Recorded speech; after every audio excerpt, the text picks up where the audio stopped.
Fabian Herzl are more keen to focus on Brighton and the situation they are in at the moment, and it's a great situation to be in. 6 on the spin in all competitions. Another win over City puts them right in the mix for Champions League football. Yeah, this is really big for Brighton.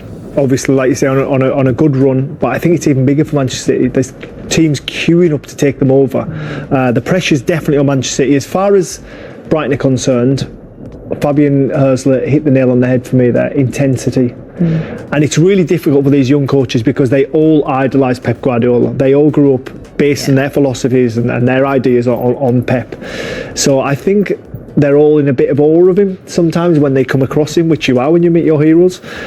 But I just hope they go for the jugular with Manchester City. I hope they play with intensity. I hope they really run at Manchester City and don't sit off and respect them. I mean, we see there, that was A to B, Mitoma goal of the season, goal of the month, should I say.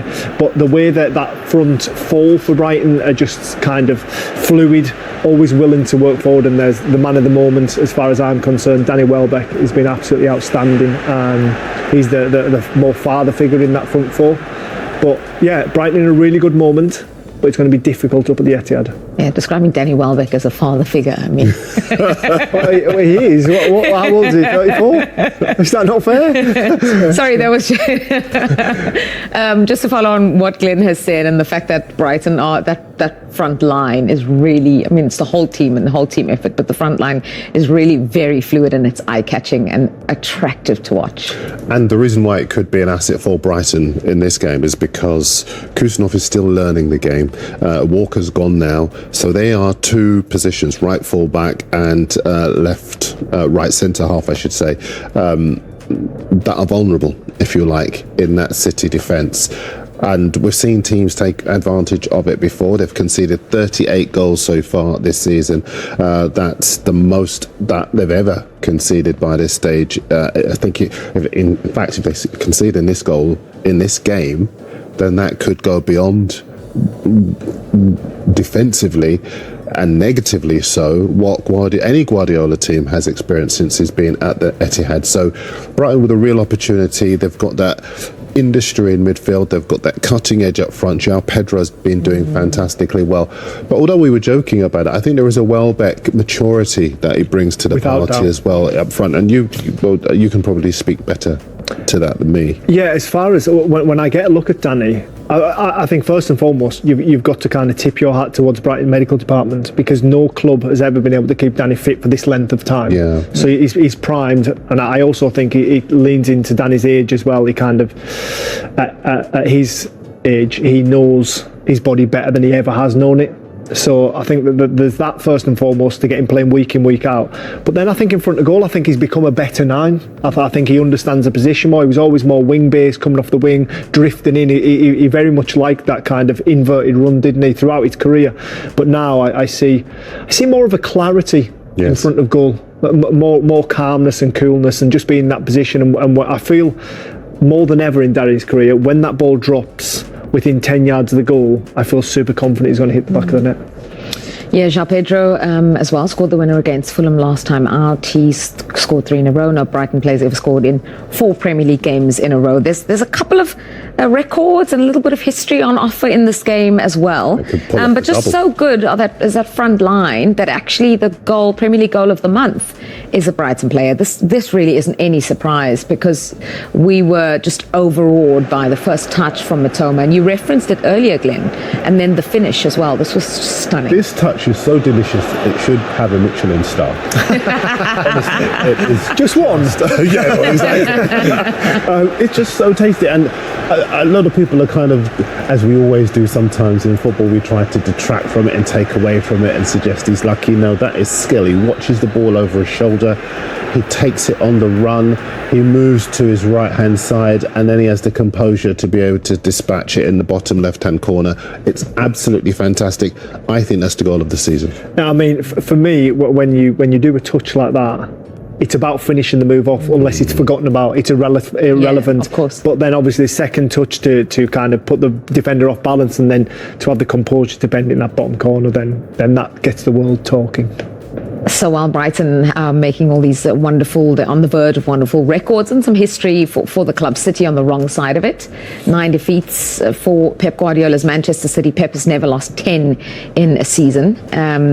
He's on the verge of that. It could happen before the season ends. Still 10 rounds to go. As Glenn said, and rightly so, this match is so much more high pressure for City because there are teams waiting to pounce. They are, and they know that they're trying to bed in new players. Listen, this City side will be better next season. They will be stronger. Rodri will be back alongside Gonzalez to provide that protection for the back four. Marmoush looks pure gold. He's going to be fantastic next season. And there'll be other players come in during the summer as well. But at the moment, they're a defence that other teams are taking advantage of. Look at that. That's an example of what we were talking about, the fact that they don't yet have that organisation in their back line, and opposition teams are able to take advantage. You've got goalkeepers trying to give defenders the confidence and the organisation, and you've got opposition teams, while that's happening, basically filling their boots. They've lost that fear factor. Yeah. I think for a long time teams wouldn't attack Manchester City through fear of getting counter-attacked again and sort of opening up those spaces and letting your Phil Fodens get in those pockets and dictate play. But now there's a real fragility about City that people believe they can get at, and that goes back to the point. And now of Albion here tomorrow as well, on a rich vein of form, with won 6, 4 of those being in the Premier League as well. Is it possible to cast your mind back to the game back in November at their place and what that was like, and how you feel about their current form now? I think Brighton is one of the best clubs working on and off the pitch. So I think I start with Graham Potter. So they're making a step, and after with Roberto Chervi, and now with this exceptional young manager, is doing incredible good things. So it's not a surprise, I would say, because they're doing really, really well in the market and in the way they play, and they are absolutely one of the toughest. What I said in the past, there are many teams that years ago, especially when I arrived, was in the middle positions or bottom or whatever, and they make an incredible step up in terms of organization, in terms of the consistency for many years, and that is a reality. So it's not a secret, like what they are doing for many years, or being in the position that they are right now, is because they are doing really good things. In the table, they deserve to be there. Hi, Pep. In terms of your team, I think most people see an improvement, but obviously results like last week show that you've not got back yet to the standards that you've set for your team. Do you think that is possible this season, or is that going to be a kind of transitional process over the next few months, really? No, we have to reach the best, highest possible level to qualify for Europe next season, definitely. So we have to be consistent as much as possible. We know that we have 10 games left, 6 at home, 4 away.